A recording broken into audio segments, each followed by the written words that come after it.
गजानना गणराय महाराज तू महाकाय तू गणाधीशाय मोरया देवाश देवा गणपति देवा गजानना गणराय महाराज तू महाकाय तू गणाधीशाय Morya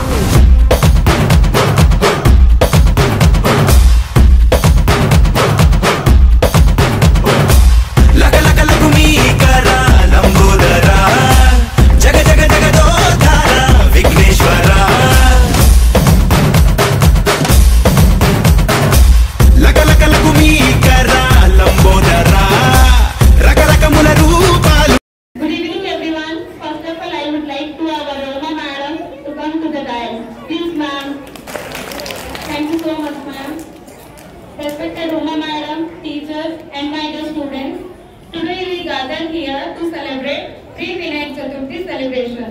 Yes or no? Yes! So first of all I would like to wish you a very happy Vinayak Chaturthi to all. So who is Lord Ganesha ma? Anybody have any idea? Who is Lord Ganesha? He is the prosperity. He is the God of wisdom. Okay na? Yes or no? Yes. So first of all, I would like to call our second class students to sing a song.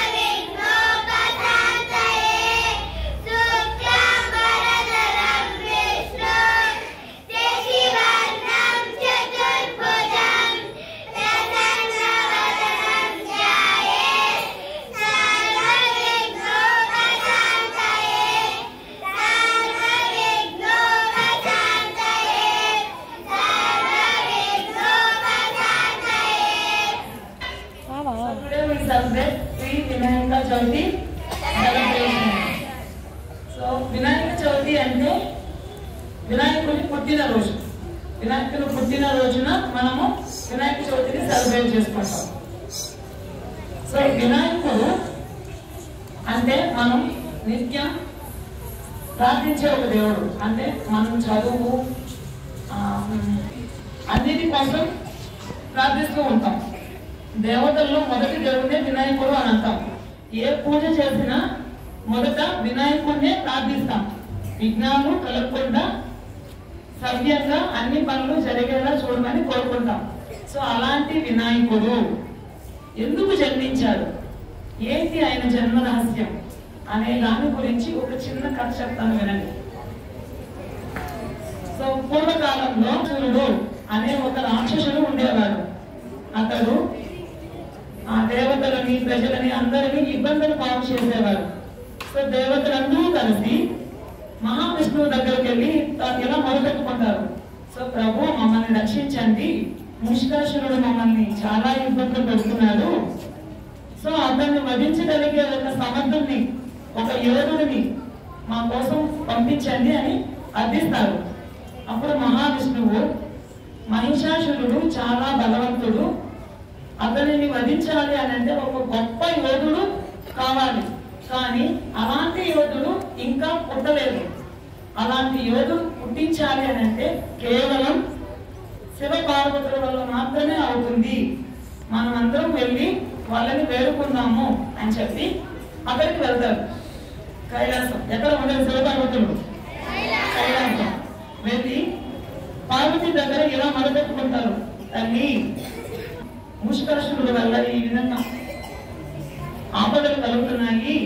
So అతన్ని వధించడానికి ఒక యోధుడు కావాలను అని అడిగితే అప్పుడు పార్వతీదేవి ఇలా అంటారు, శివుడు గజాసురుడు అనే ఒక రాక్షసుడు కడుపులో బందీగా ఉన్నాడు.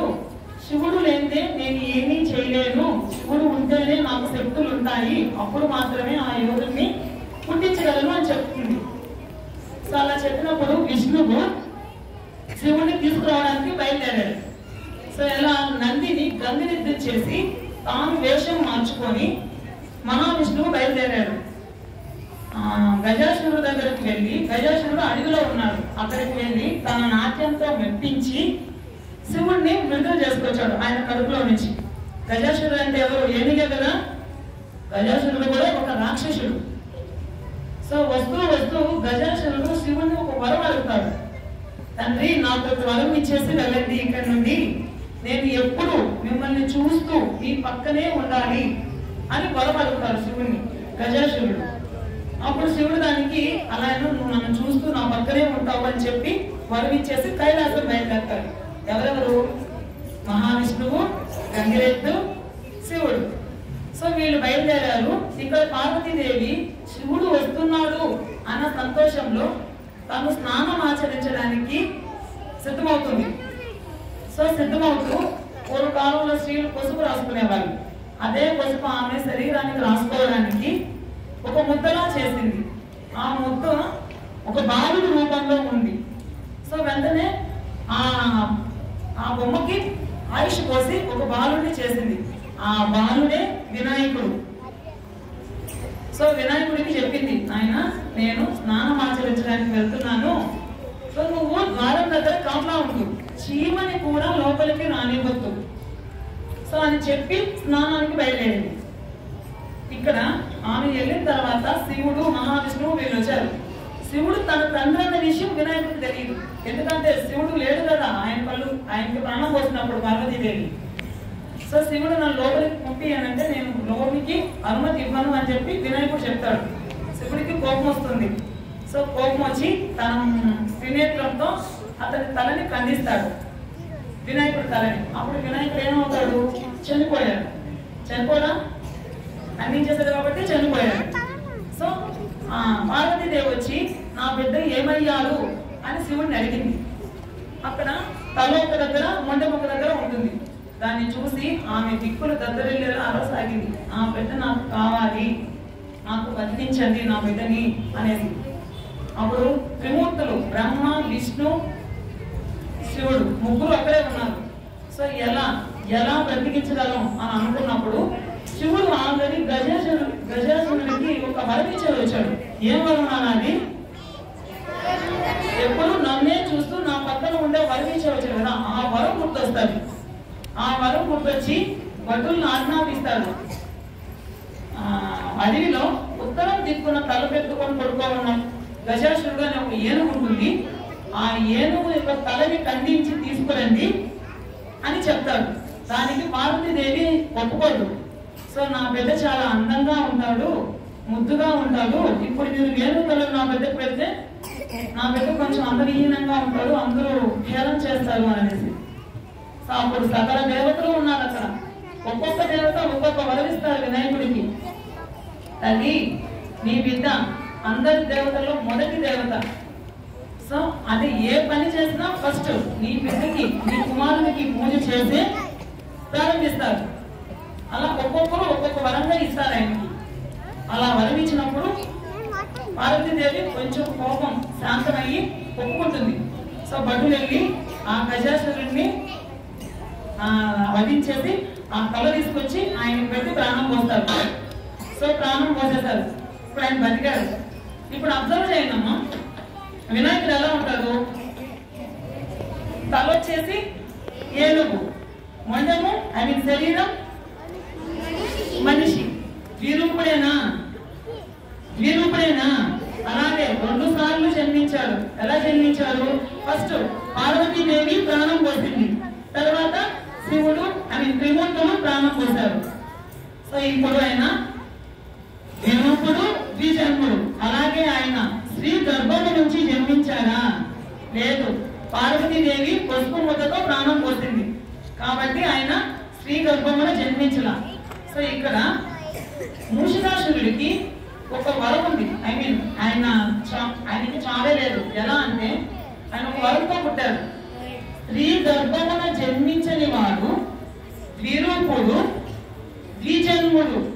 2 రూపాయలు గలవాడు, 2 సార్లు జన్మించిన వాడు, అమ్మ కడుపులో నుంచి నానివాడు.